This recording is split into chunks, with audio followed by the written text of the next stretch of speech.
कभी कभी ज़िंदगी इतनी जालिम होती है कि मौत भी एक राहत लगती है। ये कहानी एक छोटी सी मासूम बच्ची की है जिसका पाप सिर्फ ये था कि उसने एक माँ के घर जन्म ले लिया जो एक हैवान थी। उस बच्ची का नाम है एलिज़ा एस्क्वेदो।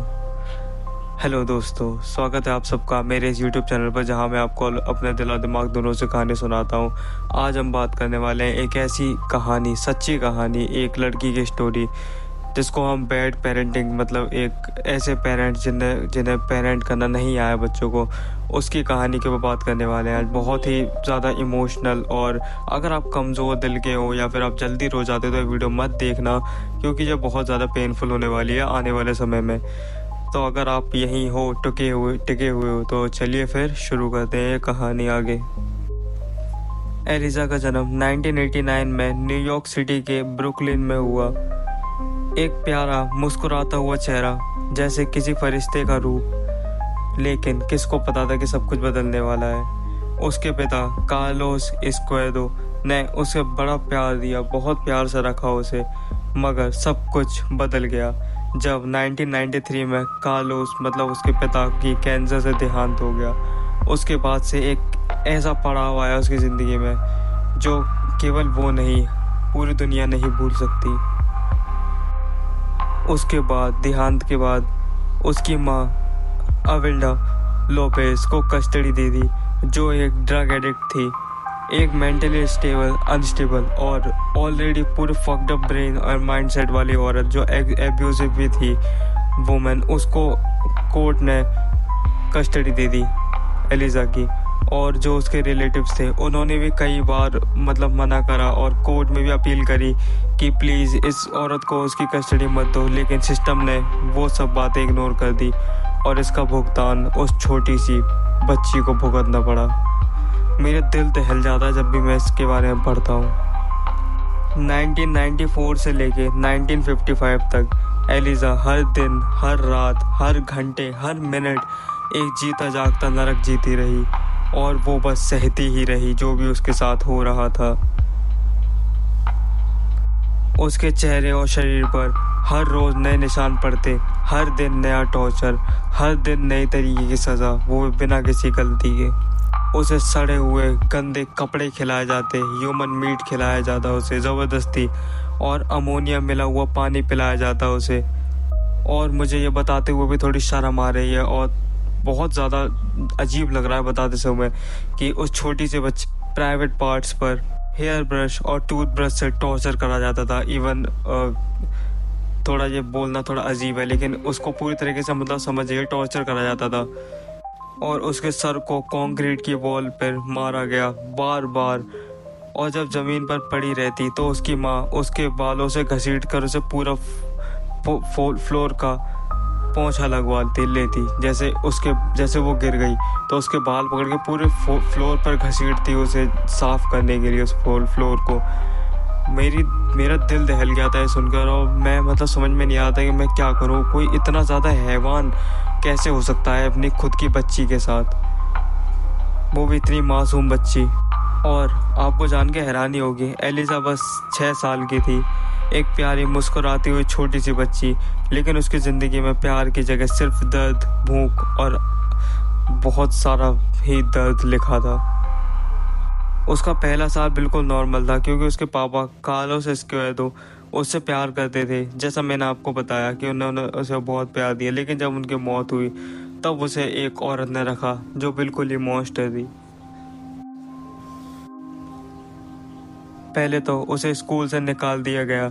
स्कूल के टीचरों ने नोटिस करा कि उसके पैरों में चोट के निशान होते हैं, चलने में दिक्कत, और डर से कांपते हाथों से लिखना, जैसे उसे कोई टॉर्चर कर रहा हो। एक बार तो उसने स्कूल में मुंह से अमोनिया की स्मेल छोड़ी, एंड लेटर पता चला कि उसे अमोनिया वाटर पिलाया जाता है, जिसमें अमोनिया मिक्स होता है, पनिशमेंट के तौर पर। एलिज़ा को बंद कमरे में बिल्कुल पूरी तरीके से अंधेरे में बंद कर दिया था। उसके मुंह में, मैं आपको कैसे बताऊं, उसके मुंह में जो वेस्ट होता है, एक्सक्रीट प्रोडक्ट जो होते हैं ह्यूमन बॉडी के, वो डाल दिए जाते हैं उसके मुंह के अंदर। कभी उसके कपड़े उतार कर हेयर ब्रश और टूथब्रश से सेक्सुअली टॉर्चर करा जाता उसे। अविल्डा उसे फिल्दी होर जैसे नाम से बुलाती थी। एक छोटी बच्ची के लिए कितने ज़्यादा निर्दयी हो सकती है कोई औरत, मुझे तो समझ नहीं आ रहा ये सब कैसे बताऊं मैं आपको। और इवन उसके सामने उसके सिबलिंग्स को खड़ा करके उसे टॉर्चर करती थी, जैसा मैंने आपको बताया सेक्सुअली टॉर्चर। और एलिजा एक बार चिल्लाई थी, मॉम प्लीज स्टॉप। पड़ोसियों ने सुना मगर किसी ने पुलिस को नहीं बुलाया, या बुलाया भी तो अथॉरिटी ने कहा नॉट रिपोर्टेबल।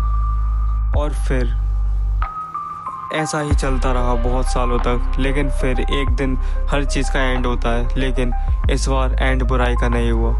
इस बार अंत हुआ उस मासूम सी बच्ची का जिसका कोई कसूर भी नहीं था। एलिजा एस्क्वेडो, उसकी आखिरी समय। एक बार थैंक्स गिविंग की एक रात पहले अविल्डा ने अपनी बहन को फ़ोन करके कहा एलिजा रिटार्डेड बन चुकी। रिटार्डेड मतलब मेंटली अनस्टेबल या फिर इल जो इंसान होता है, रिटार्डेड हो चुकी है। मैंने उसे डॉक्टर के पास ले जाऊंगी, लेकिन पहले मुझे बर्तन धो लेने दो। अगले दिन एक नीबर ने, जिस नीबर का नाम था फ्रांसिस्को सैंटेना, ने एलिजा की लाश देखी। उसके एलिजा के हेड पर इतनी ज़ोर से मारा गया था कि उसका स्कल, जो उसके सिर की हड्डी थी, वो फ्रैक्चर हो चुकी थी पूरी तरीके से। पोस्टमार्टम में लिखा गया इस बच्ची के शरीर पे एक भी ऐसी जगह नहीं थी जहाँ चोट के निशान ना हो, और वो चोट के निशान जैसे फ्रैक्चर, जलने के निशान, और जैसे किसी ने इसे बहुत बुरी तरीके से टॉर्चर करा है उस चीज़ों के निशान। अब मैं बस क्या ही बोलूँ, मतलब मुझे समझ में नहीं आ रहा कि मैं आपसे अब आगे क्या बताऊँ आपको। इतना ज़्यादा कोई निर्दयी कैसे हो सकता है, और वो भी कोई औरत अपनी खुद की बच्ची के साथ, वो भी 6 साल की एक मासूम बच्ची के साथ। मेरा दिल पूरी तरीके से दहल गया था जब मैं इन सब के बारे में पढ़ रहा था, और मेरा मन नहीं कर रहा था कि मैं आपको इन सब के बारे में बताऊं, लेकिन मेरा बताना फ़र्ज़ है।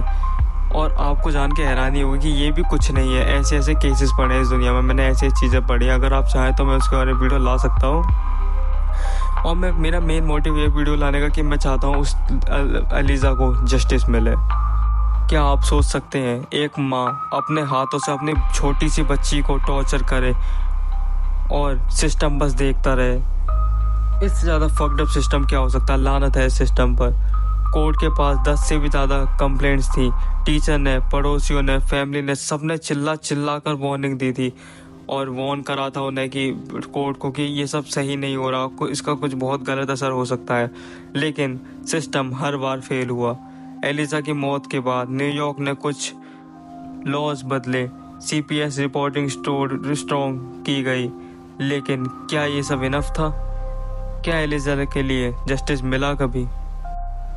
एलिजा एस्क्वेडो की मौत एक रिमाइंडर है कि मॉन्स्टर सिर्फ जंगल में नहीं या फिर हेल में। एक किसी इंसान ने कहा है the hell is empty because all the demons are on earth. ये बिल्कुल सही बात है। जो नरक है वो बिल्कुल खाली है, क्योंकि वहाँ की जो शैतान है वो सब हमारी दुनिया में है।